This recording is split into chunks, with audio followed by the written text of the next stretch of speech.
Alors, dans ma vision, quand l'agneau a ouvert l'un des 7 sceaux du livre, j'ai entendu l'un des 4 vivants dire avec une voix comme celle du tonnerre, « Viens !» Et j'ai vu, et voilà un cheval blanc.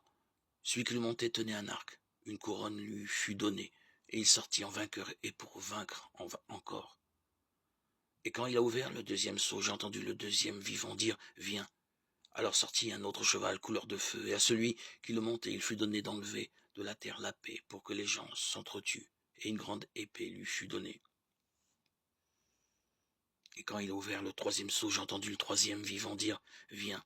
Et j'ai vu, et voilà un cheval noir, et celui qui le montait tenait à la main une balance.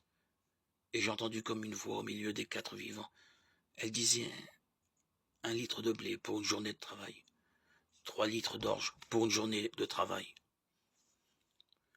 Ne changez pas le prix de l'huile et du vin.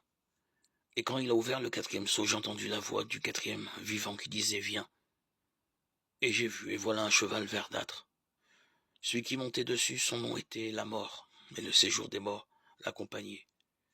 Et il leur fut donné pouvoir sur un quart de la terre, pour tuer par le glaive, la famine, la mort, et par les fauves de la terre. Et quand il a ouvert le 5e sceau, j'ai vu sous l'autel les âmes de ceux qui ont été immolés à cause de la parole de Dieu et du témoignage qu'ils portaient. Ils crièrent d'une voix forte, « Jusqu'à quand, Maître saint et véritable, resteras-tu sans juger et sans tirer vengeance des habitants de la terre pour avoir versé notre sang ?» Et il leur fut donné à chacun une robe blanche. Et il leur fut dit de demeurer encore quelque temps en repos jusqu'à ce que soient au complet leurs compagnons et leurs frères, qui devaient être tués comme eux.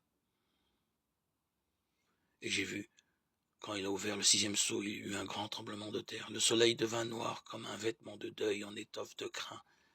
La lune devint comme du sang, et les étoiles du ciel tombèrent sur la terre, comme lorsqu'un figuier secoué par le vent laisse tomber ses fruits. Le ciel disparut, comme un document qu'on enroule. Toutes les montagnes et les îles furent arrachées de leur place.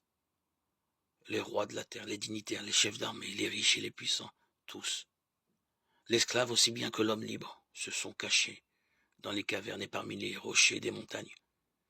Et ils disent aux montagnes et aux rochers, « Tombez sur nous et cachez-nous pour nous protéger du regard de celui qui siège sur le trône et de la colère de l'agneau, car il est venu, le grand jour de leur colère. Et qui peut tenir debout ?» Apocalypse 6, 1, 17.